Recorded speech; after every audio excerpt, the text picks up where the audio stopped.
Tinubu submitted first certificate to INEC. Records from CSU reveal major findings about Tinubu.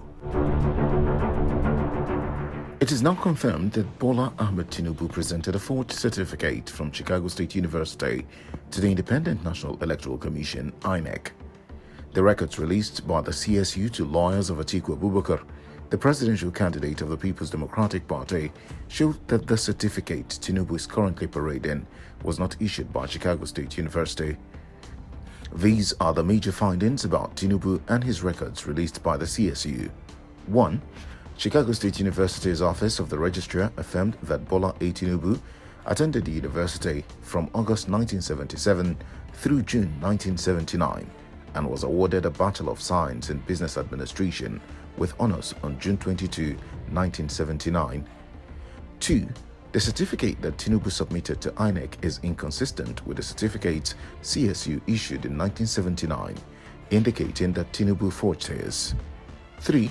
The Southwest College transcript that Tinubu used to get admitted to Chicago State University belongs to a female. 4. Tinubu's Chicago State University admission letter dated August 23, 1977 was addressed to Mr. Tinubu, not Miss Tinubu. 5.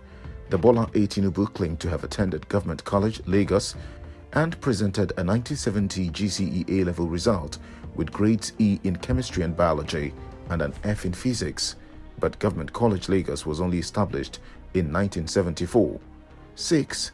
Tinubu tells the world that he was born on March 29, 1952, but the birthday recorded in his CSU transcript says he was born on March 29, 1954. 7.